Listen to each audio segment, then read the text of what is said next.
Assalamualaikum warahmatullahi wabarakatuh. Kembali lagi bersama saya Andika Bayastayanto dalam materi mata kuliah Mobile Programming. Kita masuk ke video bagiannya ketiga. Karena di video pertemuan 2 yang di bagian 1 itu kita menjalankan Android Studio sebagai text editor dan si emulator. Terus yang video bagian kedua itu kita menjalankan VS Code itu sebagai text editor dan running atau emulatornya itu di handphone sendiri. Itu hanya adalah dua pilihan. Jadi silakan kalian pilih sendiri enaknya tuh yang mana, yang ringan gitu. Cuma nanti kalau saya akan menjalankan text editor atau ngodingnya itu di VS Code. Terus emulatornya saya menggunakan Android Studio karena saya tuh agak agak ribet apalagi kalau pas lagi proses rekaman seperti ini ya. Misalkan untuk setting handphone, terus masukin ke kabel data, terus buka developer mode atau opsi pengembang, kemudian di USB debugging itu agak memakan waktu. Jadi saya emulatornya cukup di Android Studio aja. Tapi kalau misalkan kalian agak berat, jadi kalian nanti runninginnya menggunakan HP sendiri. Tapi ya kemarin yang diajarkan ya, jadi harus diikuti step by stepnya yang di video pertemuan 2 bagian yang kedua ya. Oke, pertemuan 2 ini kita akan membuat hello world atau kata-kata keramat ya kalau di dunia programmer atau dunia IT. Kemudian sama nanti ada pengenalan sedikit untuk widget di pertemuan 3-nya. Jadi hanya pengenalan awalnya ya. Kalau untuk widgetnya itu biasanya dikenalin lebih fungsi-fungsinya itu dijelasin itu di pertemuan 3 nanti setelah ini. Oke, pertama membuat hello world. Jadi di sini harus membuka project aplikasi Flutter pertamaku menggunakan VS Code agar lebih ringan. Karena kemarin kita bikinnya dua project ya. Satu project itu namanya belajar Flutter di Android Studio, kemudian project coba Flutter di VS Code. Nah, di sini ada project nama aplikasi Flutter pertamaku. Nah, ini kita berarti bikin lagi nih. Kita bikin lagi. Kita buka dulu VS Code-nya. Oke, kita bikin view. Ini Flutter. Terus di sini lokasinya ya. Samain aja. Namanya aplikasi Flutter pertamaku. Bentar. Oke. Nanti dia akan nge-create ya. Jangan lupa ya kalau pas bikin project baru itu selalu kalian koneksikan ke dalam internet dulu karena takutnya tuh dia kan narik data nih. Terus jadi loading terus nggak kebuka ada nggak, dan project itu tidak ter-create. Jadi kalau bisa koneksi ke internetnya terlebih dahulu. Kalau sudah, ini berarti ada dua ya. Si Visual Studio Code itu kalau dia beda project pasti dia akan beda layar. Makanya yang sebelumnya itu bisa kalian close atau kalian minimize. Oke, jika sudah, sekarang coba saya runningin dulu. Tapi saya menggunakan Android Studio ya, emulatornya. Jadi saya buka dulu Android Studionya. Terus saya jalankan si AVD Manager atau si handphonenya nih, buka. Nah ini kemudian di running. Oke aja.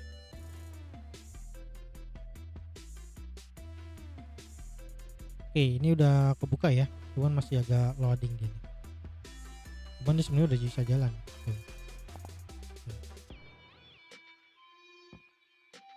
Oke, saya close dulu.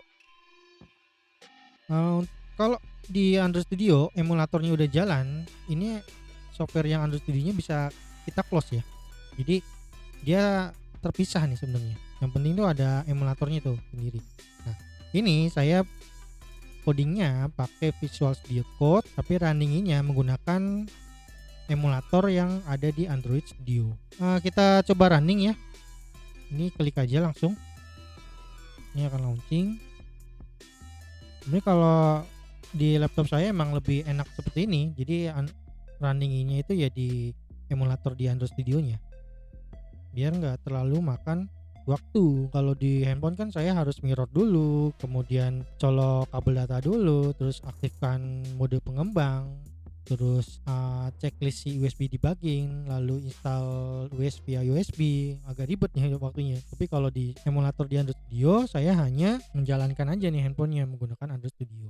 Yang pertama itu pasti selalu lama ya, tergantung dari harddisknya lah. Kalau saya kan pakai SSD jadi agak cepat. Nah ini dia nih, Berarti ini benar ya, sama kayak kemarin ya yang di video bagian yang kedua di pertemuan 2. Oke, sekarang kita balik lagi ke Visual Studio-nya. Nah, kemudian di slide, buka aplikasi. Oke, sudah. Buka file main.dart yang terletak pada folder lib atau library, kemudian ubah menjadi seperti ini. Nah, di sini ubah berarti kita harus hapus semua nih si listing yang ada di dalam main.dart yang bawaan dari si router. Jadi kita harus delete semua. Terus nanti kalian ketik yang ini gitu. Berarti kalau mau delete Ctrl A terus delete. Nah, kalau saya kan sudah ngoding sendiri awalnya, saya copy terus saya paste. Nah, kalau sudah saya simpan lagi nih file save atau Ctrl S aja. Terus saya buka. Tuh, langsung dia berubah. Tidak ada yang tadi ya yang plus itu. Oke, kalau sudah nanti kan di running ini. Di running. Nah, ketika jadi dijalankan ya ini jadinya seperti ini. Nah, belajar Flutter itu dia sebagai si title. Aplikasi barnya itu berarti yang dari si biru ini atau di atas, posisinya di atas. Jadi kalau kita lihat scriptnya nih, nah ini title itu sebenarnya kayak ini ya, kalau kalian buka browser, terus browsernya itu atasnya itu ada namanya gitu. Misalkan gini, saya buka browser, ya. Nah di sini atas ini, nah ini sebenarnya title namanya. Cuman kalau di body ini kan dia nggak kelihatan nih. Kalau di handphone kan nggak ada tuh. Nah yang kelihatan adalah si belajar Flutter. Kalau si belajar Flutter itu berarti si title text-nya yang setelah aplikasi barnya. Berarti posisinya kan dia di bawah sini aplikasi bar. Makanya dia di sini. Kalau misalkan kita rubah, misalkan belajar Flutter pertamaku. Terus coba saya lihat dulu, ini kan belum berubah nih. Nah, mau dirubah gimana Pak? Tinggal di Ctrl S. Ini saya kiri kanan deh. Saya Ctrl S ya. Nah, baru berubah. Itu ya. Kalau untuk memperbaharui scriptnya, jadi langsung di Ctrl S aja. Kecuali kalau masih ada debug. Pasti biasanya tuh kalau debug itu posisinya di bawah nih. Nanti kita bahas deh masing-masing. Ini jadi ada problem output, debug konsol dan terminal. Pasti ntar kedetek. Oke, kalau sudah, di sini tambahkan tampilan di bagian dalam body itu pada fungsi scaffold terdapat parameter body. Silakan modifikasi main.dart menjadi seperti berikut. Nah, berarti kita akan tambahkan script ya. Posisinya itu di mana ya? Ini dia. Jadi setelah belajar Flutter, tutup kurung, koma, terus tutup kurung, koma, baru di bawahnya tambahkan body (2) center sampai si hello world, koma. Berarti kita tambahkan di mana Pak? Di sini. Di sini ya. Setelah tutup kurung ya, tutup kurung terus koma. Bisa tambahinnya di sebelahnya atau di bawah, terserah. Kalau saya mendingan sebelahnya deh. Tambahkan body, kemudian center itu tengah ya. Ini sebenarnya tinggal enter aja nih, soalnya dia langsung kayak mendeteksi gitu. Buka kurung. Ya, ini child itu maksudnya nanti ya tulisan yang di bawahnya apa. Kemudian tulisannya tuh mau apa nih? Misalkan tadi hello world ya, berarti isinya adalah child.2 text. Ya, teksnya apa? Kan kalau kita harus mendeteksi nih, kita mau isinya di bodinya tuh apa? Berupa teks atau misalkan comment button atau submit gitu kan, terserah. Jadi kita awali dengan teks, kemudian buka kurung, kutip 1 ya, tulis hello world gitu. Dan nih ini saya agak bingung, jadi terserah ini mau dibawahin atau enggak, yang penting ada ini ya, buka dan tutupnya gitu. Nah kalau sudah di Ctrl S terus kita buka lagi, nah muncul sih hello world, posisinya ada di tengah-tengah body. Jadi yang putih-putih ini sebenarnya namanya body atau halaman lah ya, halaman si aplikasinya. Ya, jadi untuk ngetik ya namanya seperti ini. Kalau misalkan saya tambahkan hello world, ini saya geser aja hello world semuanya, terus saya save. Nah dia berubah hello world semuanya. Terus coba kita lihat slide-nya lagi. Ini hasilnya tadi sudah. Nah, di sini pada aplikasi yang tadi kita membuat stateless widget yang berisi widget. Ya, widget itu ya ini ya. Ya, widget itu ya ini nih. Kayak misalkan bagian-bagian yang ada di aplikasinya, bagian-bagian misalkan di sini ada app bar, terus ada scaffold, terus ada body gitu kan. Nah, ini ada penjelasan si widget dasarnya. Jadi my app adalah stateless widget yang merupakan widget induk. Maksudnya apa, Pak? Ya keseluruhan nih, dari satu bagian, dari belajar router ya sampai habis nih. Itu namanya my app. Kayak ibaratnya tuh kalau kita download aplikasi ya, misalkan APK gitu, APK PUBG misalkan. Nah, itu udah keseluruhan, itu namanya my app. Terus material app adalah widget yang membungkus beberapa widget yang menggunakan tema material design. Material app itu berarti ini ya, kayak lebih ke temanya. Misalkan di sini kan temanya warnanya biru. Nanti kita bisa nih ganti temanya warna hijau atau merah gitu. Tinggal diganti warnanya. Terus scaffold adalah widget untuk struktur dasar material design. Nah, struktur dasar itu berarti masuk ke body, yaitu yang si warna putihnya ini, body. Terus app bar adalah widget untuk membuat bar, berarti kayak ibarat itu kayak home bar nih, apa? Kayak bar yang ada di ini ya, kayak di browser ini kan ini namanya bar. Oh, ini namanya bar. Nah, ini sama nih, bar seperti ini. Center adalah widget layout untuk membuat widget ke tengah ya. Fungsinya sama kayak di Word ya, ada justify, ada rata kiri, rata tengah gitu, rata kanan gitu. Posisinya bisa di tengah.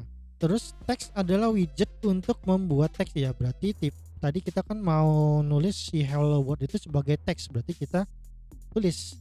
Kalau si hello world itu ya sebagai tulisan biasa, jadi namanya teks. Nah, ini untuk mempermudah dalam pembacaan kode ya, dan maintenance dapat dilakukan dengan memisahkan my app dengan halaman yang ingin ditampilkan. Apa nih, Pak? Oke. Jadi ini kita akan membuat file baru namanya hello_world.dart di dalam folder lib. Jadi kita akan bikin dua ya. Cuma nanti halaman si hello world-nya itu kita akan panggil di main.dart. Jadi gini, kita akan bikin ini, saya undo dulu ya semuanya, saya undo dulu. Jadi balikin ke asal nih. Nah, ini saya balikin ke asal, tidak ada hello world-nya ya. Saya reset, balik lagi ke asal. Nah, sekarang di libnya, nih library, klik kanan, new file, kita tulis hello_world.dart. Nah, ini jangan lupa ya ekstensinya .dart karena kan kita menggunakan bahasa pemrograman Dart. Enter. Nah, ini masih kosong. Nah, sekarang kita coding untuk si halaman hello world-nya. Saya copy dulu, paste. Nah, ini saya sudah copy. Import package flutter, jadi kita manggil si material Dart, kemudian kita bikin kelas. Nah, ini pasti kalian tahu namanya kelas-kelas ini ya, OP ya. Jadi kayak kita satu sama lain file itu akan saling berhubungan, jadi tinggal dipanggil aja. Oke, kelas hello world. Pokoknya ini intinya sama aja kayak tadi yang di main.bar. Jadi kita akan ngetik namanya hello world. Cuman halaman si hello world ini kan bukan sebagai main atau bukan sebagai induk lah, bukan sebagai file utama yang akan dijalankan. Jadi kita akan panggil si file hello world yang ini kita sebut namanya kelas lah ya, kelas si hello world. Nah, kelasnya apa Pak namanya? Ini kelas hello world. So, kelas hello world berarti nanti kita akan panggil di sini. Nah, sekarang gimana Pak cara pemanggilannya? Sekarang kita akan import dulu sebelumnya. Kita akan import. Ini saya copy aja jadi biar cepat. Enter. Terus yang dirubah apa? Pertama itu fluternya. Fluternya itu tadi sesuaikan dengan namanya project ya. Namanya project. Nama project tadi adalah aplikasi underscore fluter underscore pertamaku. Dah. Kemudian panggil si filenya. Filenya itu tadi namanya kan hello world ya. Hello underscore world.dart. Nih. Udah. Kemudian terus kemudian si home-nya itu home-nya itu maksudnya si ini ya, halaman ininya. Kita panggil si kelasnya si hello world. Tadi apa kelasnya? Kelasnya itu adalah si hello world ini. Nih. Ya, bisa di copy atau diketik. Nah, taruhnya di mana, Pak? Taruhnya di setelah ini nih, home, scaffoldnya kita rename. Tadi salah. Harus ini ya, sesuai ya. Hello world. Nih. Kalau sudah disimpan. Simpan. Oh, sebentar. Ini ya, APB bar-nya nggak usah digunakan ya. Jadi kan APB bar-nya ini kan di kelas hello world-nya kan udah ada nih. Jadi takutnya kan bentrok. Jadi kita hapus dulu. Ini belajar Bluetooth, oke, kita hapus dulu. Terus ini dihapus juga deh titelnya, karena takutnya dia bentrok. Karena di hello world itu kan ada titel juga. Terus ini kita hapus 1 2. Nah, jadi nanti seperti ini ya. Oke, kalau sudah kita save lagi, save, running, terus kita buka. Nah, sama ya. Jadi dia akan memanggil si hello world, kelas si hello world. Kalau misalkan kita mau rubah nih hello world-nya, ya bukan di halaman main Dart-nya, bukan di halaman main Dart, tapi di halaman si hello world-nya. Kalau misalkan saya rubah nih hello world semuanya, terus kita di hello world ini langsung simpan nih. Saya geser deh biar langsung. Saya simpan, Ctrl S. Nah, berubah. Jadi ini fungsinya biar tahu ya, misalkan ini file mana yang bermasalah. Oh, berarti masalahnya ada di hello world gitu. Nah, kalau main titik dartnya ya nggak usah diutak-atik gitu. Ya, misalkan kurang di sini nih. Nah, kita save. Terus kita coba running ini di yang main dartnya nih. Nah, ini ada debug nih. Kita lihat show error. Di show error kita lihat nih, a function body must be provided, try editing di missing body bla bla. Nah, ini kita klik, dia langsung ke halaman hello world. Nah, apa tadi yang kurang? Apa Pak yang berubah? Tadi yang kurang itu adalah si widget build. Jadi tadi saya delete nih, terus kita benerin. Nah, ini otomatis biasanya, jadi di delete dulu. Oke. Nah, kita simpan lagi. Nah, berarti dia tidak ada problem lagi, langsung dia running lagi. Jadi seperti itu ya kalau untuk cara ngedebug di VS Code. Oke, ini udah. Nah, ini pada bagian home kita memanggil kelas hello world yang telah kita buat sebelumnya pada file hello world. Jadi saya langsung praktekin. Nah, ini hanya penjelasannya aja.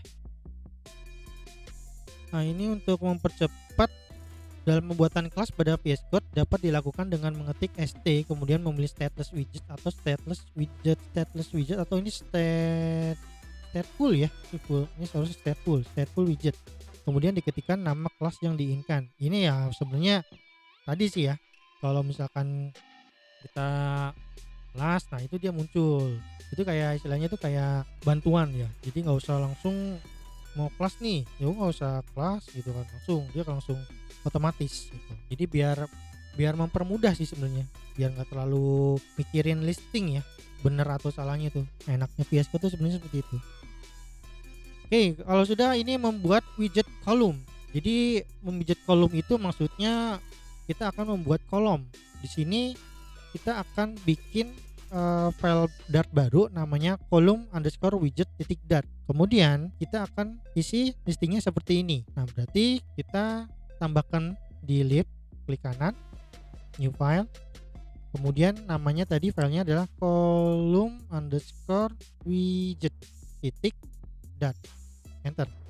Nah, kalau sudah silakan nanti kalian ketik codingannya yang ini ya. Kalau saya nanti tinggal copy paste aja. Ini. Oke. Terus saya simpan, Ctrl S. Nah, ini belum berubah Pak. Kenapa Pak yang belum berubah? Karena di main.dart-nya saya belum panggil.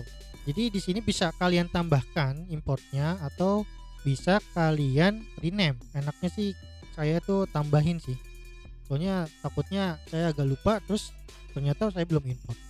Jadi tinggal di copy paste baru diganti aja nama ini, column_widget. widget ya. Oke, kalau sudah, apalagi Pak yang dipanggil? Nah, dipanggil adalah si nama kelasnya.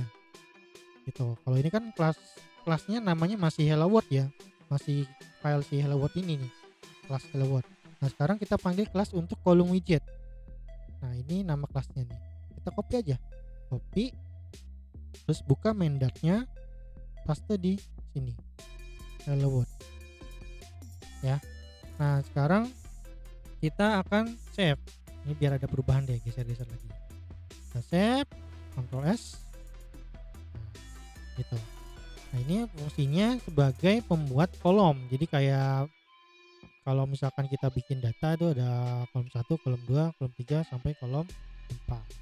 Kalau scriptnya ya sebenarnya kalau yang namanya widget itu ya seperti ini. Jadi ada children ya. Jadi body itu nanti tipenya mau apa, mau tipenya kolom itu berarti dia atas ke bawah nih. Si children itu dia sebagai kayak anaknya si body. Nah, di dalam body ini ibaratnya tuh kalau misalkan kayak di Word itu misalkan ada bab nih, ada bab 1, terus di bawahnya itu ada kayak subbab 1, subbab 2 sampai subbab berikutnya. Nah, ini children itu fungsinya sama sih seperti itu. Jadi tinggal dibuat aja. Terus yang berikutnya itu widget row. Widget row itu berarti untuk baris ya, untuk menampilkan widget dalam posisi horizontal. Jadi menggunakan namanya widget row. Kita akan bikin file baru namanya row widget. Ini saya copy aja. Copy, delete, library. Nah, enter. Kemudian kalian silakan coding yang di codingan yang ini.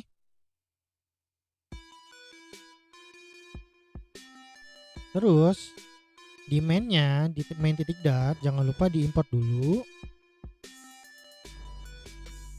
Kemudian ganti tadi namanya row widget ya. Jadi tinggal ganti ininya aja. Row widget. Terus namanya ini saya geser dulu. Terus nama kelasnya tadi untuk file row widget itu adalah widget row. Ingat ya, copy paste itu sebenarnya nggak dilarang, tapi hanya mempermudah aja. Jadi biar nggak usah ngetik lagi gitu. Jadi biar tahu kan yang namanya codingan itu kan pasti ada yang namanya case sensitive atau besar dan kecilnya itu sangat berpengaruh. Jadi saya sangat sarankan untuk mengcopy paste semua pemanggilannya. Paste, terus saya running. Ini kan dia masih berbentuk kolom ya. Saya save. Nah, berarti dia berubah widget row. Kalau misalkan kalian mau rubah-rubah tulisannya, ini berarti kalian ke kelasnya ya, ke kelasnya.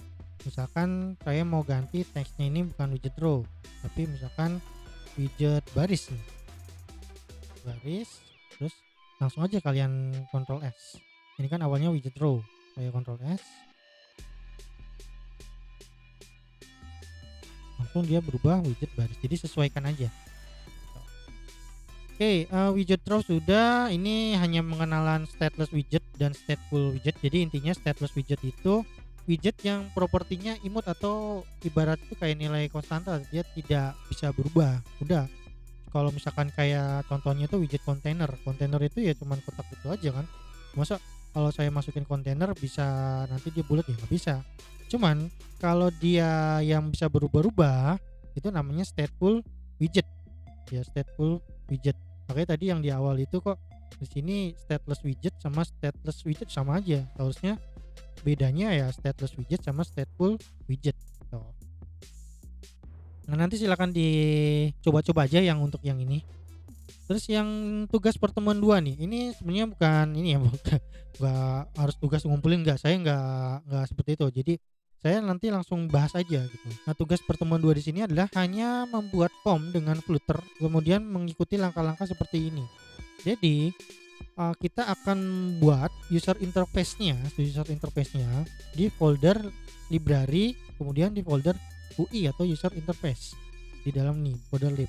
Jadi di sini di lib ya, klik kanan, new folder, terus ketik UI atau user interface, enter. Nah, berarti si folder UI ada di dalam folder library ya. Jika sudah di folder UI, kita klik, kemudian klik kanan, new file, kita kasih namanya di sini, sebentar kita lihat, produk underscore form titik dat. Ini klik kanan, paste, kita enter. Tuh, berarti nanti dia kosong. Terus di sini silakan kalian ketikkan codingnya sampai habis. Cuman kalau saya langsung copy paste aja.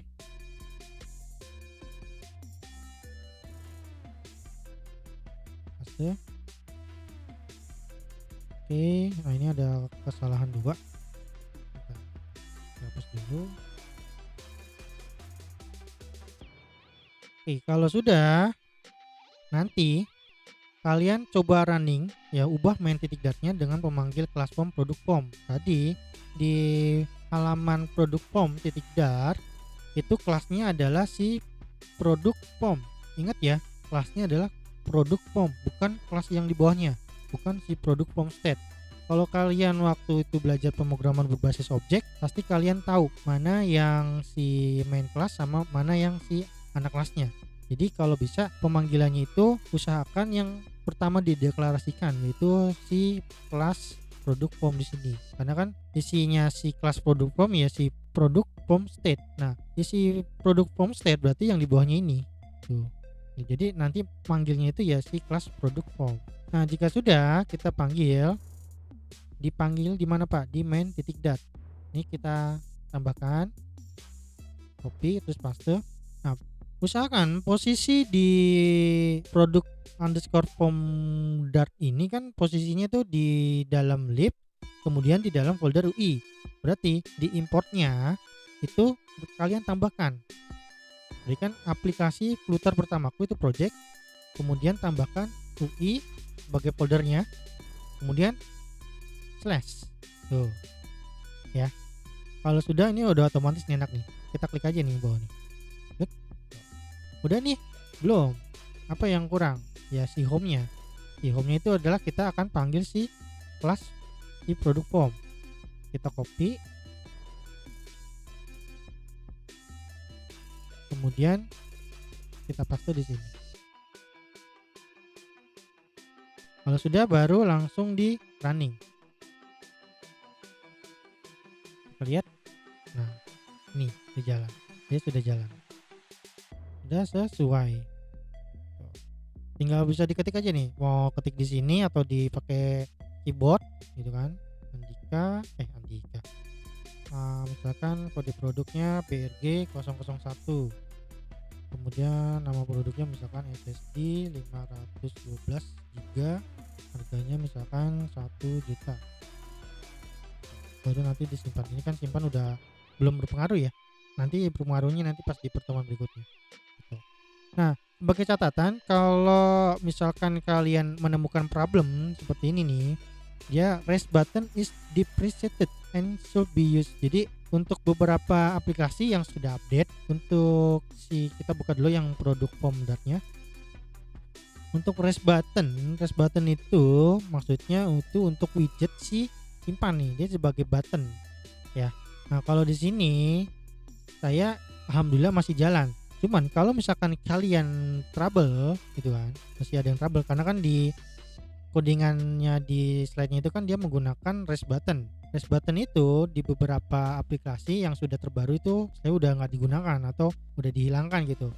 Kalau misalkan kalian pakai aplikasi yang terbaru sudah tidak menggunakan rest button. Jadi silakan kalian rubah rest buttonnya itu menjadi, sebentar, di sini tadi saya tambahkan 2 ya, elevated button. Saya copy, terus saya paste di sini. Nih, elevated button. Sebenarnya sih sama aja sih. Misalkan kita running tuh, terus kita klik ya sama gitu ya. Paling tadi bedanya warnanya beda ya. Coba kita back terus kita simpan. Oh iya benar ya. Tuh, pas diklik, oh cuman warnanya doang ya, nggak menyesuaikan. Kalau misalkan kita elevated, dilihat dulu nih, simpan. Nah ini dia berubah. Oh ini paling mungkin ini kali dia menyesuaikan karena dia itunya terbaru gitu untuk widgetnya. Jadi seperti itu ya untuk yang si tugasnya ini. Jadi silakan dicoba-coba ya. Kalau misalkan masih ada yang bingung sih ya tanya aja. Oke, Itu loh, tadi materi yang pertemuan 2 untuk yang Hello World ya.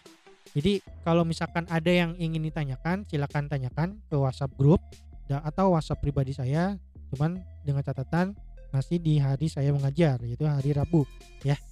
Oke, saya akhiri materi ini. Jangan lupa komen, like, dan subscribe channel saya. Saya akhiri materi video pembelajaran di pertemuan 2 video bagian yang ketiga ini. Assalamualaikum warahmatullahi wabarakatuh.